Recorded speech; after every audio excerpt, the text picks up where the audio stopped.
mempersembahkan kisah berfaedah untuk Ananda di rumah.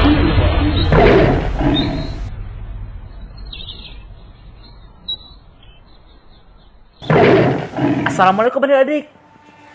Bagaimana nih kabarnya? Semoga adik-adik semua selalu dalam penjagaan Allah Subhanahu wa taala ya. Nah, hari ini kakak mau melanjutkan cerita lagi nih. Tapi kali ini kita awali cerita dengan yang sedih ya. Yaitu wafatnya Khalifah Umar bin Al-Khattab radhiyallahu anhu. Tapi adik-adik sekalian harus tetap simak ya ceritanya. Yuk kita mulai. Umar bin Al-Khattab radhiyallahu anhu meninggal karena ditikam oleh seorang budak beragama Majusi dari Persia.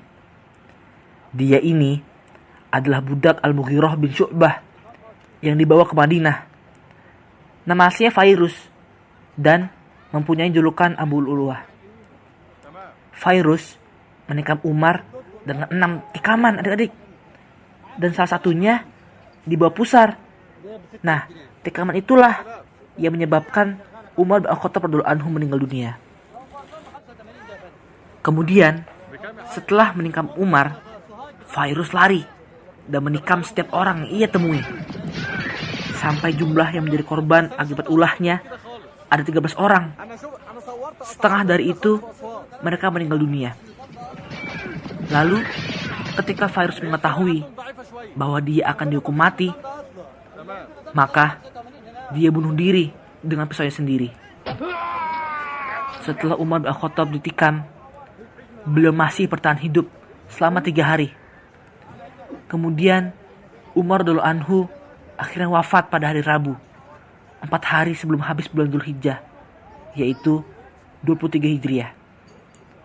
Akhirnya Umar bin Al-Khattab radhiyallahu anhu dimandikan dan dikafani oleh putranya Abdullah bin Umar radhiyallahu anhu. Dia juga yang mengimami salat jenazah terhadap ayahnya sendiri dan yang menguburkan di sisi Rasulullah SAW dan Abu Bakar As-Siddiq radhiyallahu anhu. Semoga Allah meridhoinya dan membalas kebaikannya kepada Islam dan kaum muslimin dengan sebaik-baiknya. Nah, adik-adik, kita semangat lagi ya. Setelah Umar meninggal, Utsman diangkat sebagai khalifah. Pada masa beliau, kerajaan Persia ditaklukkan adik-adik. Terus menerus, pasukan muslimin mendesak Raja Persia Yazdajur hingga dia terbunuh di negerinya, di wilayah yang bernama Maru. Sehingga kerajaan Persia berakhir dengan kematiannya. Sempurnalah sudah penaklukan Persia pada masa kekhalifahan Utsman bin Affan radhiyallahu anhu adik-adik. Demikianlah terwujud janji Allah SWT kepada Rasulnya bahwa Allah akan menjadikan umat beliau sebagai khalifah di muka bumi ini. Allah berfirman, dan Allah telah berjanji kepada orang-orang yang beriman di antara kamu dan mengerjakan amal-amal soleh, bahwa Dia sungguh-sungguh akan menjadikan mereka berkuasa di muka bumi, sebagaimana Dia telah menjadikan orang-orang sebelum mereka berkuasa, dan sungguh Dia akan meneguhkan bagi mereka agama yang telah diridhoinya untuk mereka, dan Dia benar-benar akan menukar keadaan mereka sesudah mereka dalam ketakutan menjadi aman sentosa. Mereka tetap menyembahku dengan tiada mempersekutukan suatu apapun denganku. Barang siapa yang tetap kafir sesudah janji itu, maka mereka itulah orang-orang yang fasik. Surah An-Nur ayat 55. Sesungguhnya Rasulullah SAW tidak meninggal sampai beliau menaklukkan Makkah, Khaybar, Bahrain, dan seluruh jazirah Arab, serta negeri Yaman secara keseluruhan. Nah, adik-adik, ketika Rasulullah SAW meninggal dan Allah memilihkan kemuliaan bagi beliau di sisinya, urusan kaum muslimin dipegang oleh khalifah, yaitu Abu Bakar As-Siddiq radhiyallahu anhu. Maka Abu Bakar As-Siddiq menyatukan kembali perpecahan yang terjadi. Beliau mengokohkan jazirah Arab dan membentangkannya. Allah juga memberi anugerah kepada kaum muslimin dengan mengilhamkan Abu Bakar As-Siddiq untuk memilih Umar bin Al-Khattab radhiyallahu anhu sebagai khalifah penggantinya. Adik-adik, tidak ada setelah Nabi orang sebesar Umar yang kuat sejarah dan sempurna keadilannya, menjadi sempurna pada masa kekhalifahannya, menaklukkan negeri Syam secara keseluruhan dan negeri Mesir sampai ujungnya. Demikian juga kebanyakan wilayah Persia.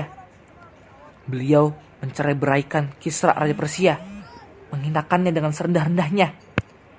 Kisra melarikan diri ke ujung kerajaannya. Umar juga melemahkan Kaisar Romawi, mencabut kekuasaan Kaisar dari negeri Syam.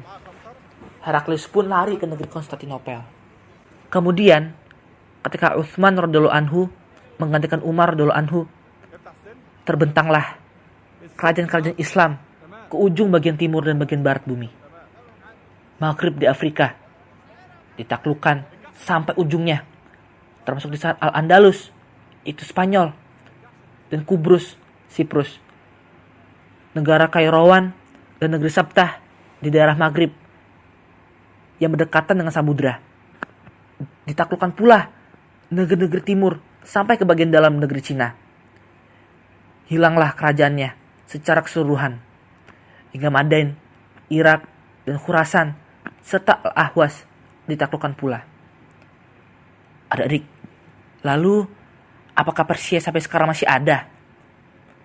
Negara Persia Majusi yang memusuhi Islam secara terang-terangan sudah tidak ada. Namun, bibit ideologi mereka masih ada sampai sekarang. Persia sekarang menjadi sebuah negara, yaitu negara Iran. Orang-orang di sana mengikuti agama Syiah Rafidhah. Mereka mengaku beragama Islam, namun mereka tidak mengimani sebagaimana imannya kaum muslimin. Bahkan mereka memusuhi dan membenci agama Islam yang berpahaman salafus sholih, adik-adik. Bahkan ada sebagian mereka yang mengagungkan pembunuh Umar, adik-adik. Astagfirullahaladzim. Mas ingat kan siapa dia? Iya, dia adalah Fairuz Abu Lu'lu'ah. Bahkan sampai kuburannya dianggap sebagai monumen yang bersejarah loh, adik-adik. Naudzubillah min dzalik. Nah, adik-adik, akhirnya selesai juga cerita kakak. Sungguh menakjubkan, bukan? Wassalamualaikum warahmatullahi wabarakatuh.